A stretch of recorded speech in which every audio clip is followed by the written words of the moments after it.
Bueno, para el día de lo que les indicaba, tenemos el tema de criterios para la asignación de camas y los tipos de aislamiento de acuerdo a la misma. Vamos a iniciar con los criterios para la asignación de camas. Me cuentan, por favor, cuando ya les haya cargado la presentación. Ya, profe. Ya, profe. ¿Listo a todos?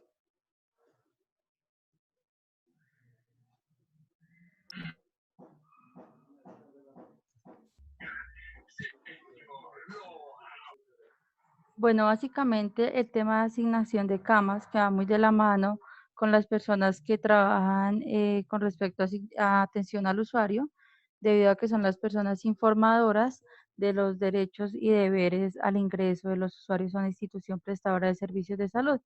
Entonces, ¿qué nos dice esto? Dice que es regular los ingresos, los traslados, las altas, favoreciendo una mejor ubicación de los pacientes hospitalizados y garantizando una distribución razonable de los mismos. ¿Qué quiere decir esto? Entonces, al ingreso de un paciente y en cuanto a la ubicación de cama, siempre se va a tener en cuenta si el paciente está aislado, si no está aislado, si tiene algún problema, por ejemplo, de fotofobia, entonces lo vamos a dejar en la cama, pues que tenga menos luz, pues para no incomodarlo. Si, por ejemplo, es un paciente que tiene problemas a nivel psiquiátrico, entonces vamos a evitar dejarlo, por ejemplo, con un adulto mayor que le pueda llegar a causar lesiones, lejos de ventanales que quizá no tengan barandas, para salvaguardar la vida de ellos y que, pues, Dios no quiera, lleguen a suicidarse o todo este tema. Entonces, es muy importante, por ende, tener muy en cuenta la ubicación de los pacientes a la hora del ingreso.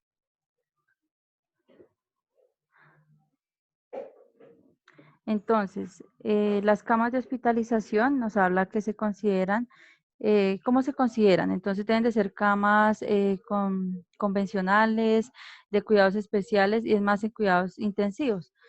O por ejemplo, si son camas quirúrgicas, por ejemplo, si es un paciente, un posoperatorio de cadera, tener en cuenta que la cama se encuentre en buen estado. Recuerden que no pueden ser colchones de espuma, de espuma pues que sea indeleble, por ejemplo, así que se hundan, que por ejemplo si el paciente presenta una parada cardiorrespiratoria se puede hacer en su momento las compresiones.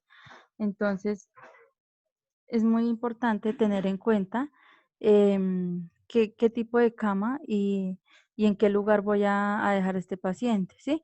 Por ejemplo, un paciente, un posoperatorio, una cadera o independiente lo que sea, no lo voy a dejar cerca a un paciente que tenga un microorganismo multiresistente, porque el paciente se me puede infectar y si se infecta, pues puede choquearse, va a ser un problema porque la recuperación va a ser más lenta, tiene que estar varias veces en lavados y si se complica, pues va a llegar a la unidad de cuidados intensivos.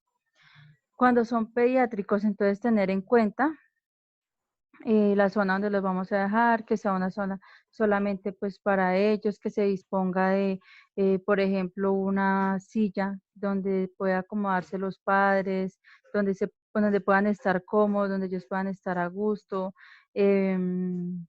Lo mismo, si está infectado el niño, pues no se puede dejar al lado de los pacientes que están sanos, pacientes que recién tienen cirugías recientes, pues porque se pueden infectar.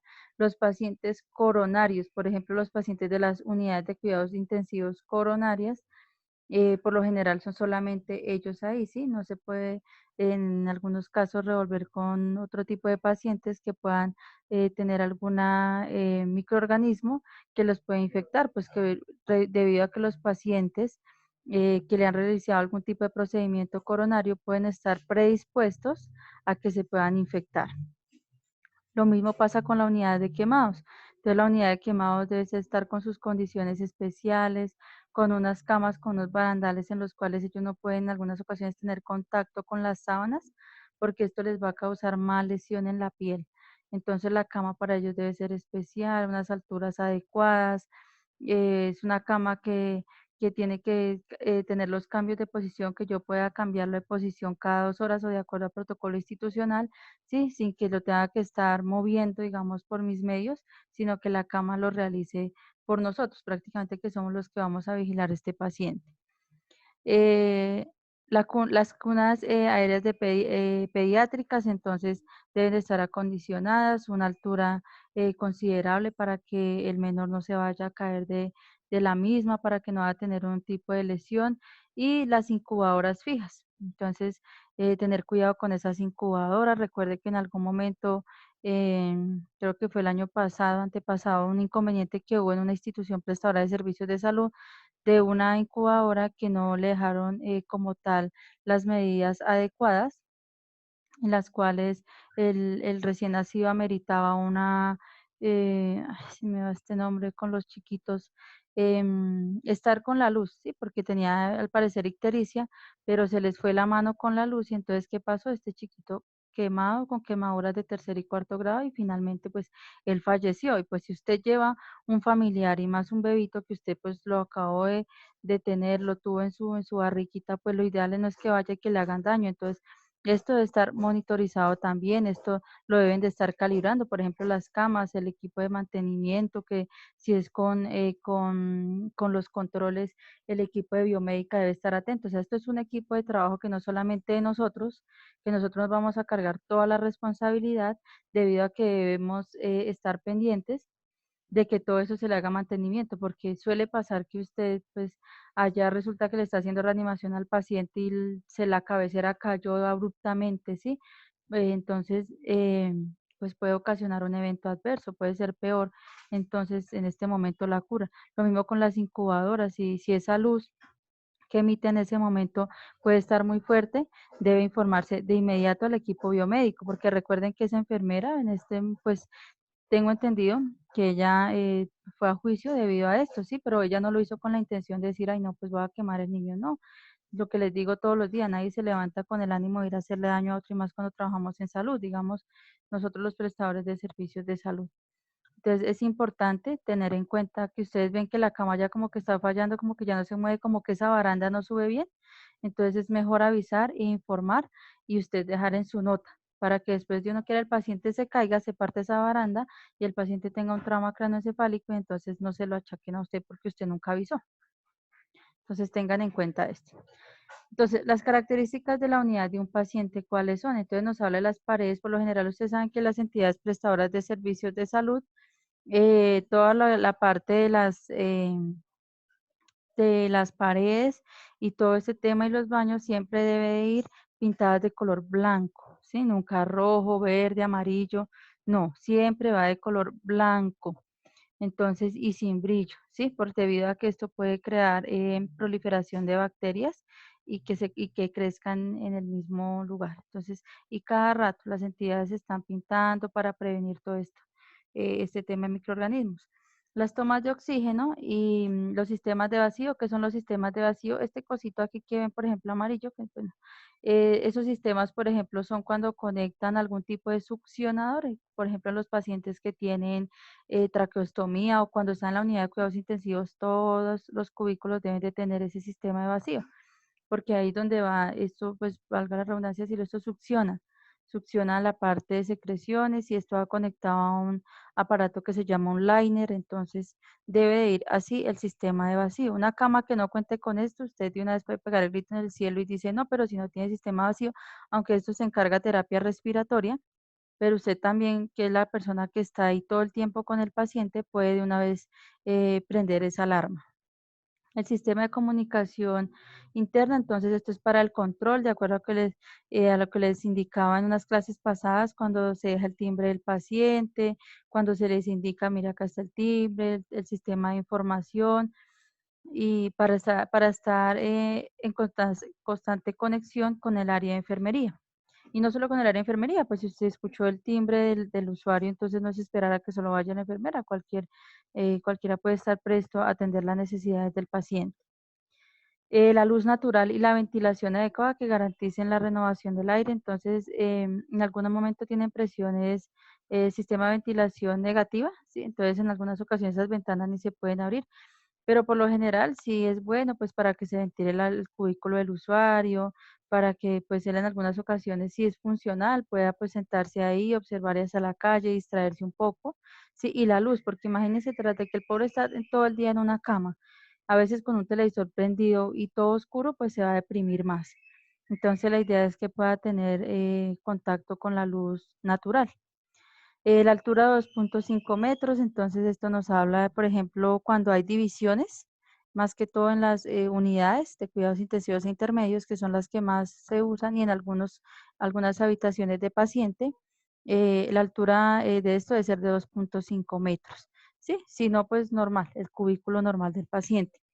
El tamaño es suficiente, puede distribuir con comodidad y orden todo el mobiliario. Entonces dice que el tamaño debe estar adecuado. En caso de que Dios no quiera, pues el paciente entra en paro, en parada respiratoria, pues si por ejemplo comparte habitación con otro usuario, que no le impida entrar el carro de paro a las personas que van a estar ahí, que el auxiliar se pueda movilizar, que ustedes que son las personas que en la mayoría de los casos son las que dan las compresiones, que nada les pueda causar lesión, que no se les va a caer nada en la cabeza, que se les enredó el pie en el nochero, porque a estas mesitas de noche se les dice nochero, y aquí falta otra que se llama el comedor del usuario, ¿sí? Algunos, algunas entidades tienen un plus, que son incluso hasta teléfono en cada habitación, ¿sí? Entonces, que no, usted no se vaya a enredar con nada, que no se vaya a pegar con nada, que no se van a regar los líquidos. Acá, por ejemplo, va a haber algo que se llama un atril, que es donde se pueden colgar todos los líquidos, ¿sí? En ese momento, porque cuando inicia el paciente en parada respiratoria, se abren los líquidos a chorro. Entonces, en algún momento puede que se descuelgue uno de esos, crea un reguero y cuando usted se baja, ¡pum!, se cae. Entonces, la idea es que también salvaguardar la vida del personal que está en ese momento atendiendo la urgencia. La puerta amplia del paso de una cama a otra, entonces lo que les digo, debe haber siempre un espacio y no tan solo de cama a cama, sino también de la pared a la cama. Nunca las paredes deben de estar pegadas, nunca las camas deben de estar pegadas a la pared, deben de estar aproximadamente así como se observa esta. Cada una debe tener su baño, entonces debe realizarse un aseo completo de la habitación, la puerta debe ser amplia porque si es un paciente grande, un paciente que tenga pues quizá obesidad, entonces siempre se debe garantizar, adicional a eso, de tener los barandales de donde sostenerse, ¿sí? Para que el paciente pueda estar cómodo. Si el paciente, adicional a eso, pues está siempre con caminador, entonces se le debe tener una silla en el baño para que él se siente y se pueda bañar. Entonces siempre el aseo de las unidades debe estar en perfecto estado y todo pues para brindar una atención segura, cómoda al paciente que se encuentra en ese momento hospitalizado.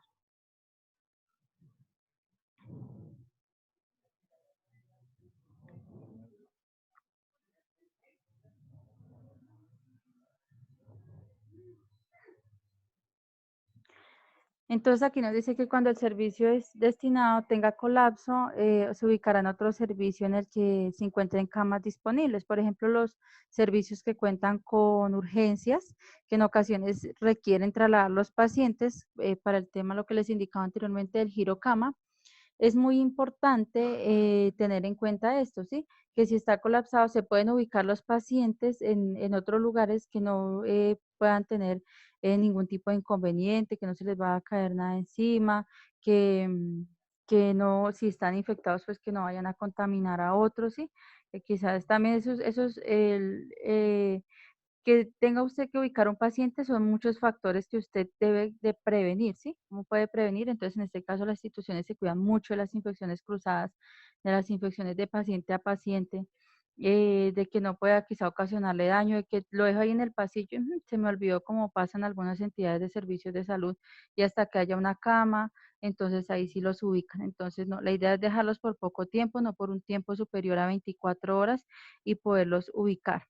O si, por ejemplo, nosotros tenemos que remitir un paciente a otra institución y lo niegan por la falta de cama, no solamente a esa institución, se debe siempre de presentar el paciente a muchas instituciones. Entonces, por ejemplo, en algunas ocasiones niegan las camas y por la prescripción de un aislamiento o porque el paciente está inmunosuprimido y requiere estar aislado o porque el paciente sugiere, ¿sí?, que le dejen una habitación bipersonal.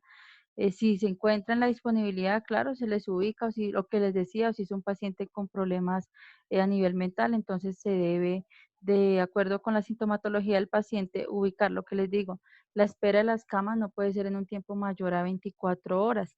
debido a que pues es un tiempo de espera más, entonces la idea siempre es solucionarles. Si ya definitivamente no hay camas en esa institución, se deben trasladar, porque pues no se puede tener un paciente en un pasillo pues tirado ahí esperando a que le puedan brindar una cama. Entonces, o en ese caso, cuando los pacientes están aislados, que ya lo vamos a ver más adelante, el área encargada debe de gestionar rápidamente una cama para salvaguardar la vida de los mismos. Entonces tenemos 4 criterios para el traslado, entonces, y para tener en cuenta en caso de que se tenga que trasladar un paciente. Entonces siempre entregar servicios libres de efectos. Por ejemplo, cuando se va a hospitalizar el paciente, la idea es que, ay, no, tenga cuidado porque la cama está como medio dañada y si usted se recarga hacia ese lado, se le cae la baranda. La idea no, que cuidado con esta pared, no, la idea que no esté húmedo, que el baño tenga sus antideslizantes, entonces siempre garantizar al usuario que la habitación, el cubículo donde va a estar está libre de efectos o que las tomas no sirven y entonces el paciente en cualquier momento se le va a apagar el ventilador. No, entonces siempre se debe garantizar que todo esté bien. Por ejemplo, en algunas ocasiones en las unidades de cuidados intensivos, en cualquier servicio, más que todo en este que los pacientes deben de estar monitorizados las 24 horas y todo el tiempo mientras se encuentran ahí. Si, por ejemplo, el cubículo 1 tiene toda la cama, el ventilador, todo, pero no tiene el monitor, o falla algo del monitor, se debe negar esa cama porque ya hay una falencia ahí, ya no le estoy garantizado que todo esté en perfecto estado al usuario. O por ejemplo, si el ventilador también presenta fallas, entonces esa cama se puede negar precisamente por eso, por falta de monitor, por falta de ventilador, porque el colchón está deteriorado, porque la cama presenta algún tipo de falla. Entonces esas camas, por lo general, en ocasiones, enfermería avisa al área encargada para bloquearlas. Entonces, pero esto es inmediato, o sea, no es que la cama tenga que durar 4 o 5 días ahí bloqueada y entonces que nadie haga nada, no, porque es una cama que no tiene el giro. Entonces, la idea es que si se presenta ese defecto, se pueda solucionar inmediato o, o se pueda generar la alerta para que no dure por ahí 3, 4 días así. 2, atención individual para cada paciente. El cuidado de los pacientes es personalizado. Lo que les digo, en algunas ocasiones hay usuarios que requieren, solicitan que sus cubículos sean para ellos solos. Entonces, o por ejemplo, los pacientes que están aislados, que están en cubículos solos, ellos no se deben dejar allá al olvido. Entonces, siempre que tengan todos sus elementos de protección personal, garantizarlos para ellos y para la familia. El cuidado de la salud por demanda. Entonces, en ocasiones hay mucha demanda, por ejemplo, de pacientes cuando están las enfermedades respiratorias agudas, cuando está el primer pico respiratorio del año. Muchos pacientes empiezan a ingresar por neumonías, por tuberculosis, por enfermedades respiratorias agudas. Debido a esto, entonces, hay una gran demanda de pacientes. Entonces, de acuerdo a esto y a las características que presenten en el momento, de esta forma se van asignando las camas. Entonces, también hay que tener en cuenta el criterio y de acuerdo a la demanda que se presente en ese momento. Y la respuesta inmediata a los problemas del paciente. Entonces, si el paciente está presentando, por ejemplo, convulsiones, yo no lo voy a ir a atender allá 2 horas después, sino la idea es que sea inmediatamente, que pueda haber una respuesta oportuna. Porque si el paciente va por un inconveniente, por un achaque de salud, la idea es que no salga con 3 más de la institución, o que yo no quiera, pues salga muerto. Entonces, la idea es tener una respuesta inmediata frente a él. Y si, por ejemplo, al paciente lo remiten porque tiene una neumonía, la idea es revisar si efectivamente puede estar, por ejemplo, en hospitalización o de acuerdo al cuadro clínico, si debe remitirse a una unidad de cuidados intensivos para manejo por ejemplo, por ventilación mecánica invasiva, o si se puede tratar en piso solamente con el medicamento. Entonces, para esto también hay unos criterios. Entonces, la respuesta debe ser inmediata para que el paciente de esta forma también se le pueda dar un egreso de manera oportuna. Entonces, este es un breve ejemplo que les traigo para tener en cuenta entonces cuando ingresa un usuario. Entonces, por ejemplo, el usuario puede ingresar porque tuvo, por ejemplo, una quemadura, sí, una explosión, porque tuvo un accidente, porque es remitido de otra institución, un accidente quizá en su escuela, en su casa, muchos factores que marcan el ingreso a una institución cuando tenemos un achaque de salud. Entonces, la entrada siempre va a haber el señor de seguridad, como todos cuando hemos ido, siempre está el filtro, el primero que en algunas ocasiones nos pide la identificación. siempre va a haber un tiempo de espera, entonces depende, lo que les decía, siempre va a haber un tiempo de espera, depende del caso. Si el paciente llega, por ejemplo, este señor que aquí tuvo un accidente automovilístico o en moto y si llega, por ejemplo, allá con exposición de masa encefálica, con fractura, no se van a poner allá primero, lo hago el ingreso, sino de una vez para donde tengan que, si tiene una lesión que amerita inmediatamente cirugía, entonces de una vez, ¿sí? Entonces el tiempo de espera, o si es un paciente que viene porque presenta dolor abdominal o como milagros el día